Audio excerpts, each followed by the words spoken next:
Hi guys, and welcome back to my channel. This is Psychic Medium Raymond Guzman.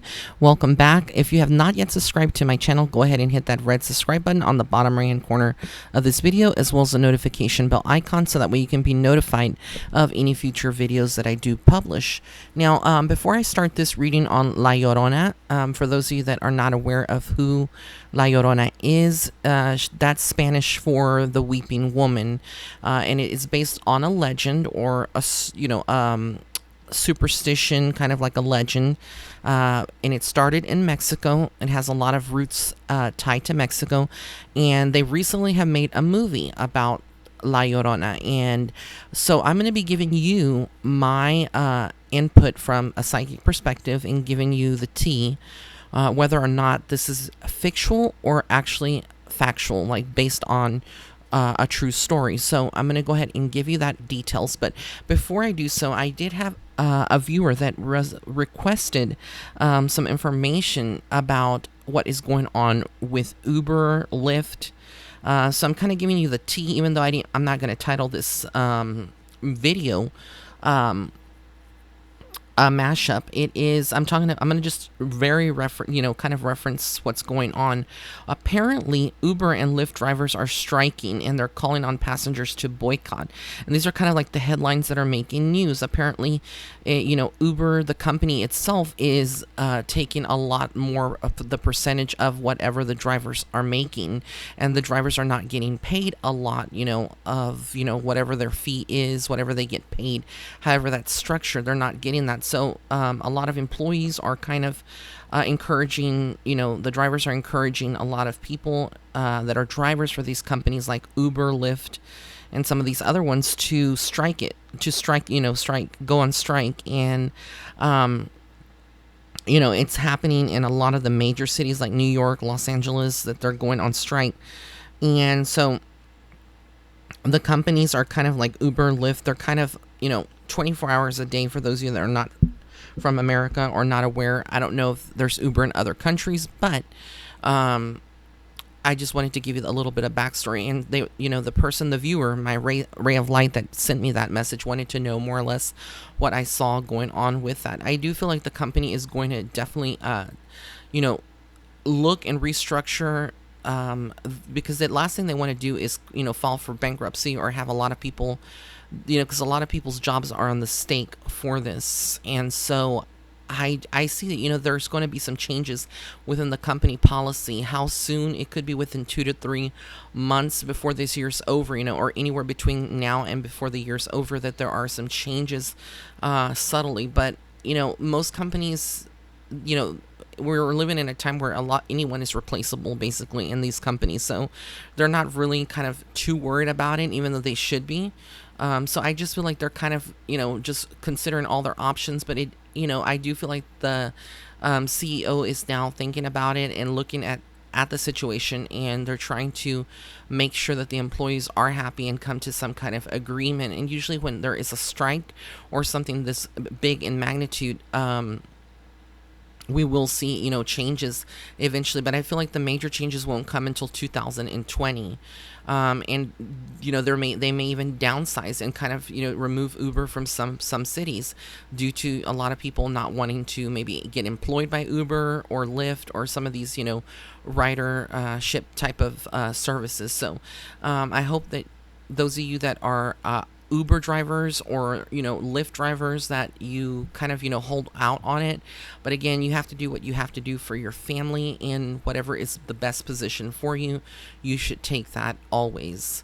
So let me go ahead and get into the reading of the La Llorona. So I guess the question here, the first question that everyone is wanting to know or dying to know, is whether or not La Llorona is real. And the answer is yes. This is based on a real story. There was a real woman behind this that captured this. When did this happen? I want to say that what I'm getting from Spirit is that this actually happened right around the 1800s. That was kind of like when this would have occurred. I want to say it's like mid to late 1800s. And it did take place. The actual lady that this happened to was in Mexico, and I want to say she was in central Mexico, like close to the what would be present day Mexico DF, or the the district, the federal district of Mexico, the actual capital, or around that area, somewhere around there in a village. What I am seeing and what I get from all of this is that she was very a beautiful lady, very very light complected, very fair skin, beautiful eyes, hazel eyes, and I do feel like her family came from an indigenous type of background. So even though she came out a little light skin, there was a lot of indigenous blood in her, Native American blood. So I do see that a lot around her, and some Spanish blood as well, which would indicate, make sense why she was so pale. Um, Her story is very, very complicated. I think it's been told in different versions. There's different versions out there of what happened. Well, what I get from her, and what I get from Spirit about her is that she was someone that grew up a very humble, loved nature, loved, her friends. She did have friends, and I do feel like she had a brother. That's what I'm getting from Spirit. Now, what would have happened to her is that when she was young, she was abused, sexually abused, and this kind of like took away and stripped away a lot of her innocence and her happiness in life. And so she grew up kind of guarded and kind of sad. And, back then in the 1800s, when this would have occurred, there would not have been, like therapists and people that she could have talked to and kind of open up. These things were kind of not talked about, back then. And even nowadays, there's family members that have gone through any kind of sexual abuse, and they don't talk about these things, in the family. They don't, it's not spoken of. But I do feel like her parents wanted to marry her off to someone that was like a family, that was that had their own son. And so this would have been like an arranged type of marriage at a very, very young age. Now I'm talking about like 15 to 16 years old. But what I do get is that there was a lot of struggles because she did not love this man at all. And so I feel like, she was kind of handed to him by her parents. And this created a lot of inner turmoil in herself. And this was all about money, because what I'm getting here from, Spirit, and what I'm being shown is that all of this was like a transaction, which is, very, it's very underhanded. It's very sick, when you really think about it. Handing off your child, even though they're not adults yet, but handing them off, it's gross. And that's what I'm getting. There was a lot of money behind this.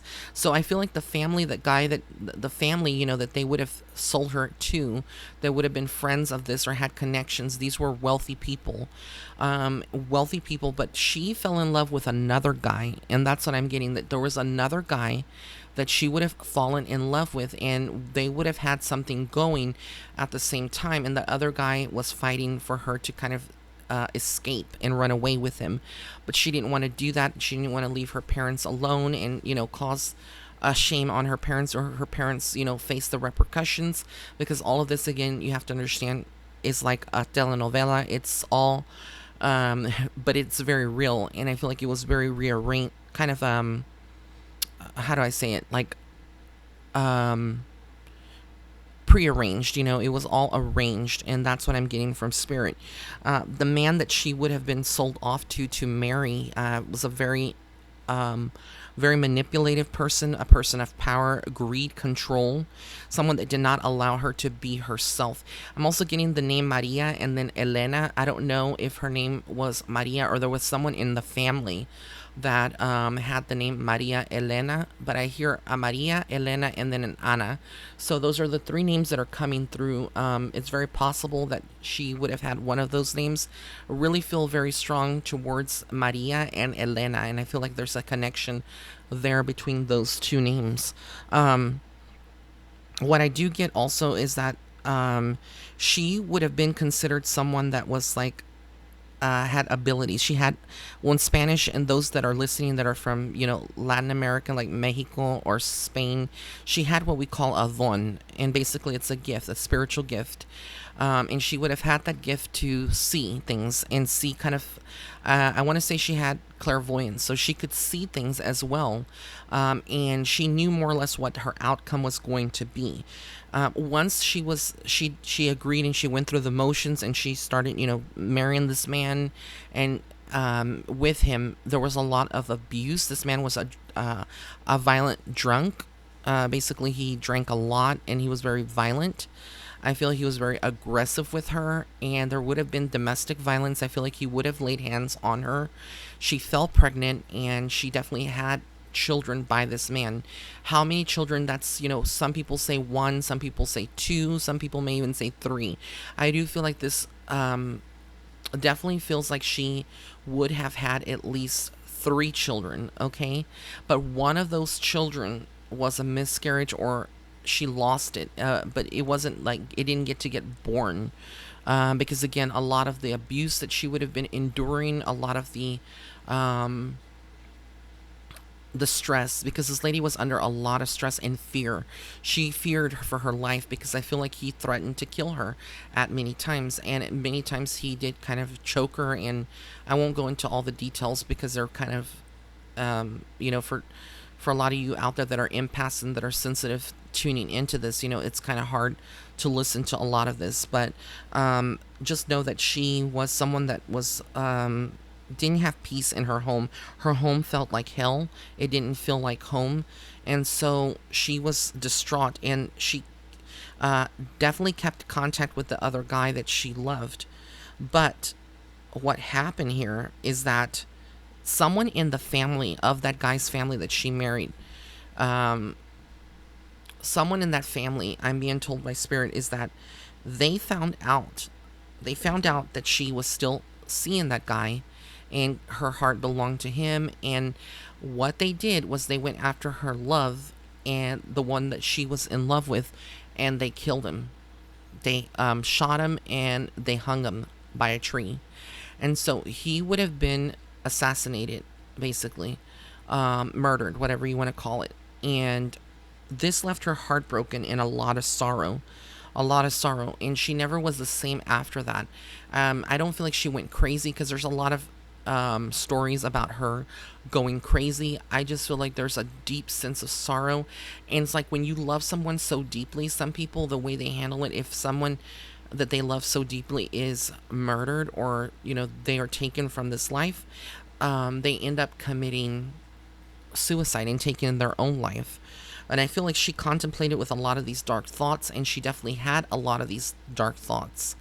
But you have to understand, a lot of these stories that were made about her were made by men that did not like women back then, that didn't like women being in control. And so they spun this all around that, and to make her look like she was someone that's crazy, and someone that lost her mind. What happened was that, I get that, eventually what happened was that there was a lot of loss in her life that she experienced, alongside with this guy that was the rich guy, her husband. And so she did end up having two children. And what was happening was that he tried to, force his affection and get affection from her, but she declined all of this. She never agreed. There was arguments. There was a lot of anger. And so what he did was, someone in the family arranged it so that they would take her kids away and put them in a hiding place, is what I'm getting from her and from spirit. And so they hid her children from her to make her go insane, to make her look like they were hoping that she would go insane and become crazy. She just became very burdened with a lot of guilt and burden, and felt a lot of pain because she felt like they were dead, and they made her to believe that they were dead. And I think this is where the story kind of gets crossed, the lines get crossed, that she actually became suicidal, and she wanted to take revenge. She lost her mind and she drowned her kids in the river. And that's kind of like the traditional story that you would hear from people. But that's not what I'm getting. Again and again, there's a lot of different stories and versions of this, but what I get is that her children were taken from her.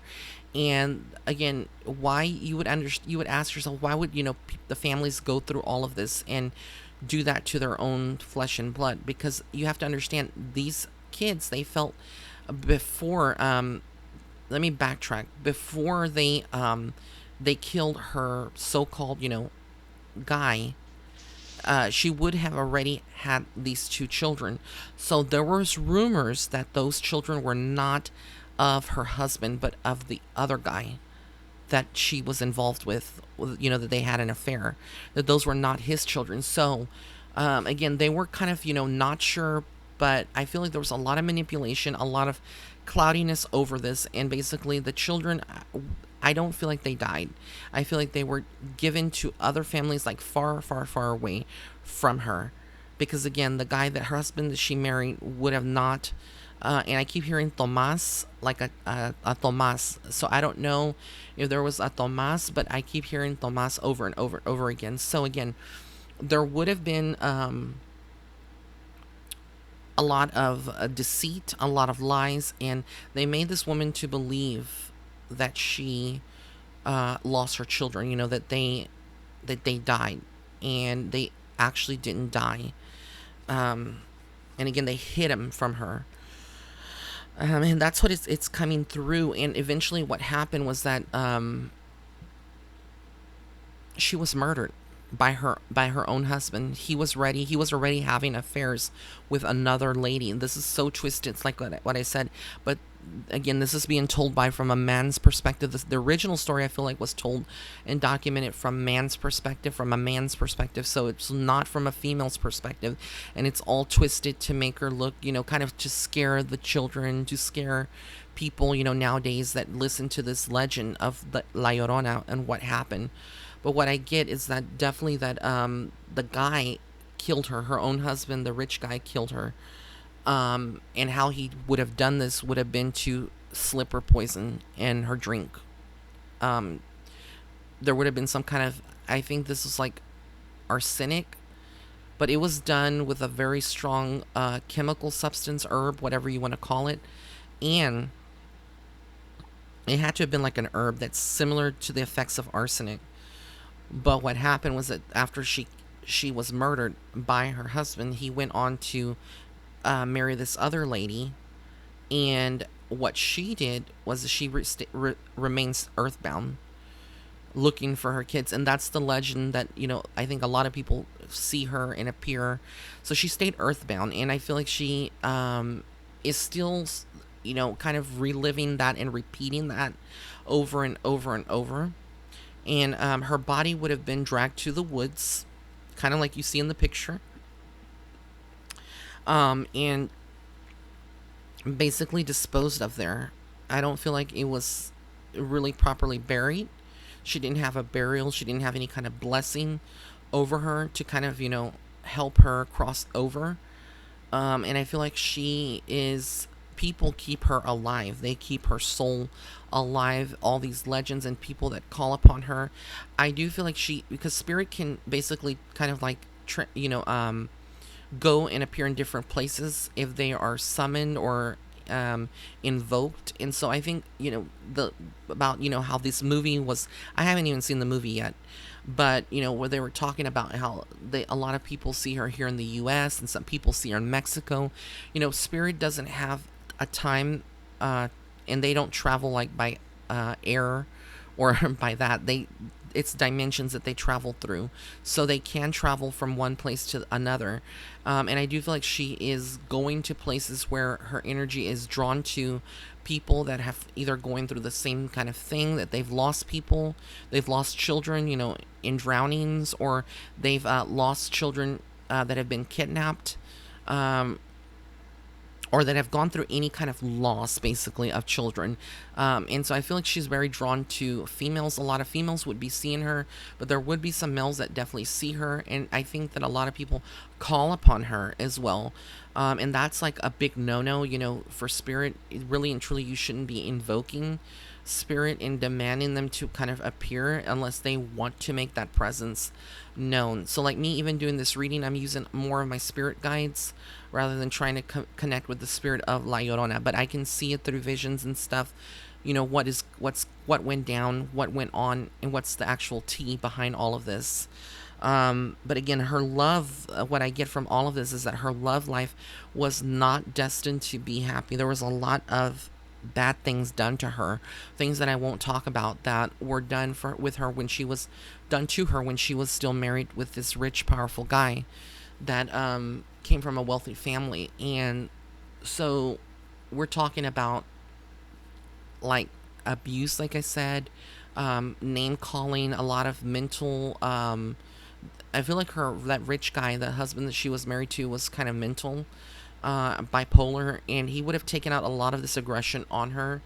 And I do get that, the family was the same way with her. All of his family, they sided with, and they really did her dirty. And she was a very innocent soul.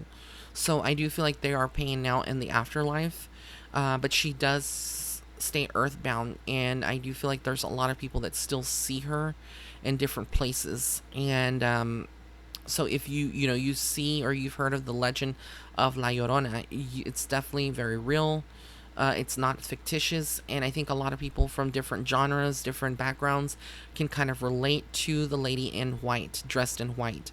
Because again, when she was murdered, it would have been late evening hours when she would have been retired for the evening, and she would have had her like a nightgown on, all white, and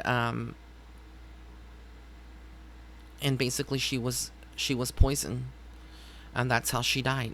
But it's so all of the legends and all the stories that they scare a lot of children. A lot of children get scared, and I think people are fascinated by La Llorona and the whole story behind it. But that is what I'm getting from spirit, and I did this reading because I think a lot of you out there had requested at one time, to know the tea, or to know exactly what is the real truth behind La Llorona, and that's what I get from spirit. And again, I don't expect everyone to agree or to even believe it, because again, I understand that it's been based on a legend, and a story. But this is from a psychic perspective. This is the impressions. These are the actual tea that I'm getting about her and who she was.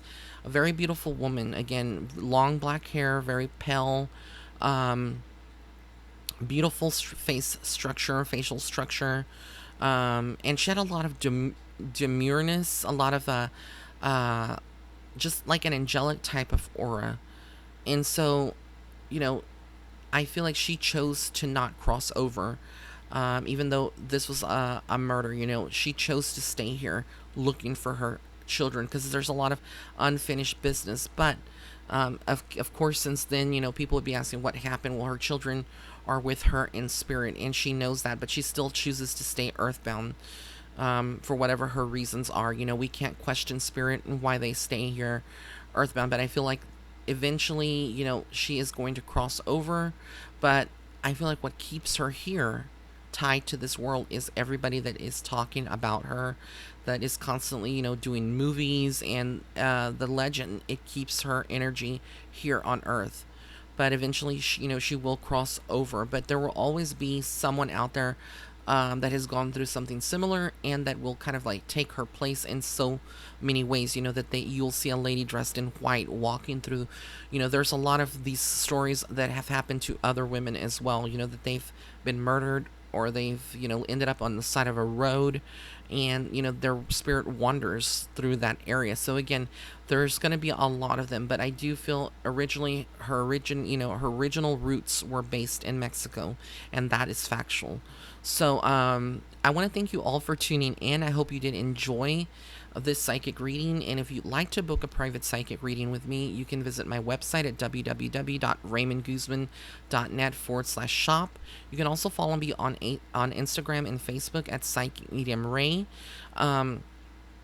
And if you have not yet checked out my book, Starseed Footsteps, it is available on Amazon and BarnesandNoble.com, and you can pick up a copy there, unless you want to go ahead and get an autographed copy, and then you can order it directly from my website. So big angel hugs wherever you are in the world, and have a beautiful day or night.